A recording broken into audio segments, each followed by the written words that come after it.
Garden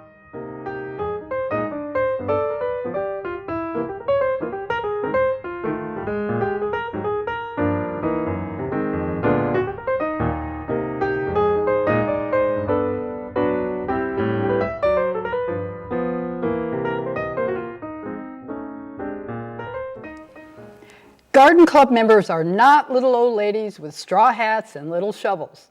They are a multitude of young and older housewives, executives, teachers, and all-around interesting women, and now a very welcome gentleman. All have an interest in plants and civic awareness and are volunteers. Some are world travelers with trips to Australia, France, Italy, and more. And today, we are with one of the Garden Club and Littleton's adventurers, Monica Pepicelli, who recently climbed Mount Kilimanjaro. So, Monica, what a great thing to do. But tell me something. First of all, when did you do this? I did this in September of last year. But why? My niece, when she was in 5th grade, her teacher told her that she had climbed Mount Kilimanjaro during, I think it was during the summer months. And so it got into her head that she wanted to do this by the time she was 30. And so this past year, she turned 30. And so in March, she said, "Hey, Aunt Monica, you want to go climb Mount Kilimanjaro?" And I went, "Sure, why not?" Oh my. Not having any idea what I was doing. And so it was my niece and her sister, Courtney, and then my sister. And so the 4 of us went, and we just had an absolute great time, as well as it was just tough. It was very tough. Yeah? Yeah. Oh, well, I guess that you have to be tough to be able to think about going. Yes. Because, I mean, you know, if you have leg problems in a walker, you're not going to want to go on this trip. Right. But was it a tour that you read about, or how did you find the way to go? So my sister and Catherine, my niece, my sister is Denise, and Catherine did a lot of the research and said, basically, we've decided to do the 7-day route, and we did the Lemosha route. It's a little less traveled than some of the other main routes that you can get up there in 5 days, but those people that do it in 5 days also are more likely to, or there's a higher percentage of failure because you're not adapting as much to the altitude. Because what you're doing is you're climbing to 19,340 feet, I think it's around.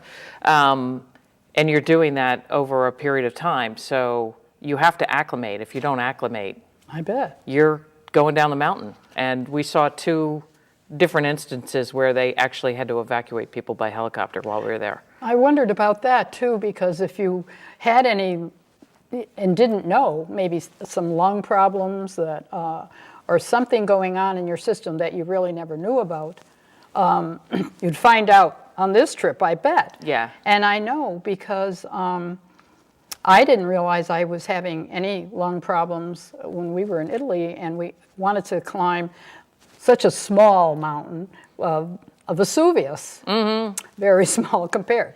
And I started, and I had to stop. I couldn't do it. I found out I couldn't breathe, so I would have been in trouble with you. They would have definitely evacuated me. Yes. But at any rate, yeah, I did wonder about that if someone couldn't make it. But they have people to take care of you if you can't do it, right? And that call is in. right, yes. So you have to have insurance ahead of time that you could be evacuated.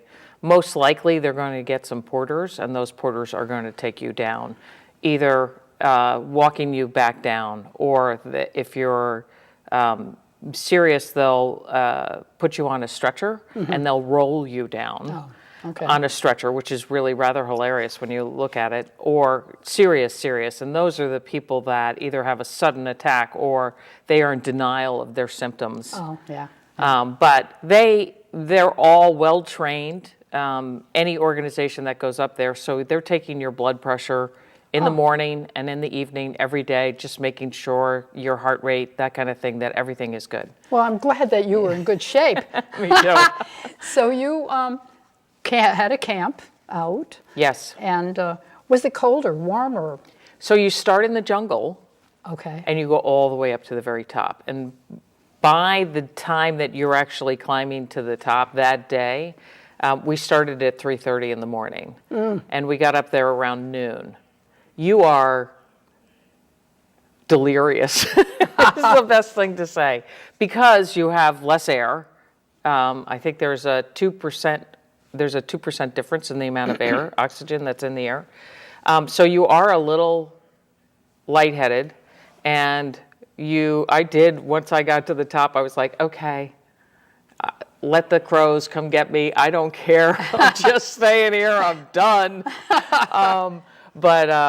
But yeah, so yeah, it's very cold, but you don't actually really notice it because you're just a little delirious. Yeah. But, so did you see some game? No game. No. And it was surprising too, because we were there during the spring, what is considered their spring, and because you're just below the equator. So you would have thought that you would have seen something, but no game, unfortunately. Yeah. How many people went? 4, just the 4 of us. Oh. So we went with a company called Trek to Kili, and you can choose to go, they don't offer this, but other organizations will let you go in with a group of anywhere from 10 to 20.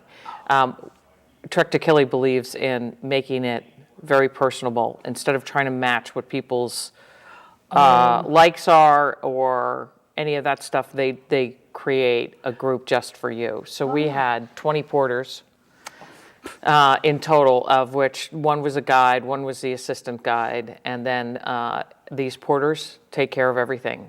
So you're allowed to bring 33 pounds of weight.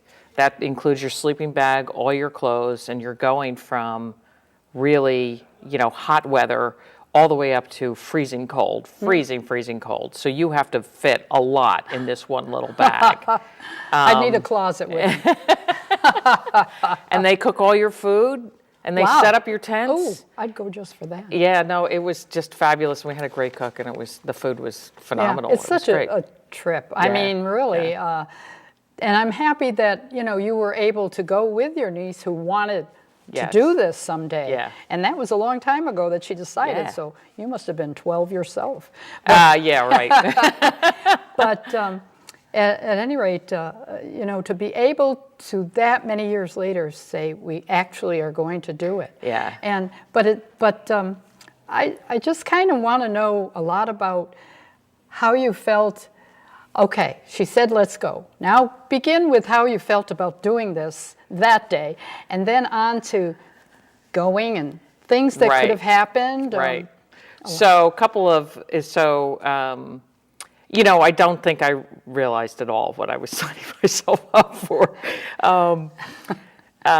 So that was March. I think in June is when I really started to kick into gear and try and get into shape. And so I did a lot of climbing. I did Mount Wachusett. I did Mount Monadnock. That was a nightmare, but I'm so glad I did it because there's so many stones.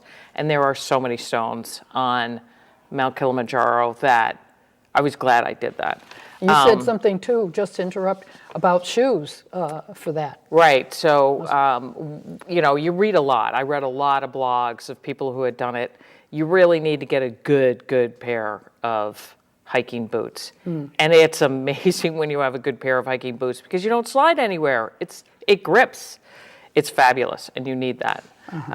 So it was a slow process of trying to acquire what I needed in the way of equipment and then trying to work out. And I have very sensitive feet, so I get blisters easily. My sister decided to do an Ironman to train for this. And she's older than I am. She's an amazing woman. And so she was doing that. And when she was doing that, there was somebody else who was doing the Ironman who was handing out Desitin to people. And the Desitin is you put it on your feet to prevent blisters. And I get blisters all the time, but I hadn't tried the Desitin yet. This was just like 2 weeks before, or 4 weeks before. So I ended up with massive blisters on my heels when I did the Mount Monadnock walk. And so that took 2 weeks out of my training. So I was a little not as in shape as I wanted to be when I actually did the climb. The climb itself is just, it's amazing. You see such a wide variety of altitudes and unique flowers that are only indigenous to Mount Kilimanjaro, trees that are indigenous just to Mount Kilimanjaro that look like large pineapples almost. And so it was really interesting. So you had little garden club stuff in there too. Exactly. I did take pictures of flowers for the garden club to show them. Well, I know you've done other things too, other trips that are interesting. Yes, right? yes. And just give me a little information about that, because I want to have you back to talk more about that too. So when we left Kilimanjaro, we ended up going on a safari for 5 or 6 days, 6 days. And we went to 3 different parks, and that was just amazing. If you're out there and you haven't done one, go on one, because it is just so incredible to see the animals in real life, and just amazing. Yeah. So I think we all should be following you around. yeah, there you go. So we can do all this stuff too. Right. But I know that even knowing somebody that's done these trips is kind of fun, because if you can't go, at least, we can do it through you. Right, there you go. Yeah, and I like the idea of the fact that you did go, and that you did go when your niece wanted to do this. You're a nice aunt. But so you do feel that it was worth it. I do feel that it was worth it. Mm-hmm. I'd love to talk a little bit about some of the different areas that we walk through. Sure. So you start in a jungle, and you stay overnight in the jungle, and we got to see some, I can't think of the name, colobus, I think it is, monkeys. Oh. They're the big white back with the big yeah. white tail, and then they're black. Oh, they were gorgeous. They were hanging in the trees. And then you stay overnight there, and then you walk out of the jungle. And I remember looking at this big, massive hill in front of us, and I said, we're not going there, right? And he goes, actually, you're going to be walking along that ridge. So there's a couple of pictures behind me there. The one right behind me off of this shoulder is us just reaching the top of that. And so we literally went along the ridge. And then you come to Shira 1 Camp, which is the beginning of a plateau. And the next day you walk across the plateau. And then you end up going up to Lava Tower. And Lava Tower is about 12,000 feet up. So it's quite a high hike to get up there. And you have to stay up there for about half an hour to get the acclimation, and then you come back down. That was a very long day. That was a 12-hour walking day. And when we were coming back down, I saw in the distance this big hill, and the way the light was, it was getting towards sunset, and I could see the paths going up this big hill. And I said, we're not doing that today, are we? And he goes, yeah, you are. And I thought, oh my God. And I started to scream, literally started to scream like, no. And needless to say, we were all laughing hysterically, because we all looked at it then. Everybody else looked and went, no. But they were joking, thank God. That was the next day, and that was the Barranco Wall. And I had read about the Barranco Wall, and honestly, it is just a sheer wall, and you are walking on a very small path that only you can fit on. And you're all in a row, and then it all gets clogged, because you then have to get down on your butt and slide down a rock that's probably about 15 feet. Oh my. Then land on a small platform that's probably about the size of this area here, and then you have to start climbing back up again. Are you all roped together? No, no.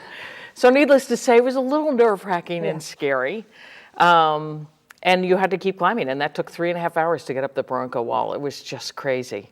And then you continue up and down and up and down. And then next thing you know, after 5 days, you're at base camp. And I just remember my sister and I just being so excited, because you've always sort of dream about base camp. I get Outside magazine every few years. I'd pick some up and go like, oh, I want to be this athletic. And here I was at a base camp, which was very cool. And then there's the trek up for the final night, and that you start in the middle of the night. And the picture that's to the left of me, I have to look in the mirror and figure this out.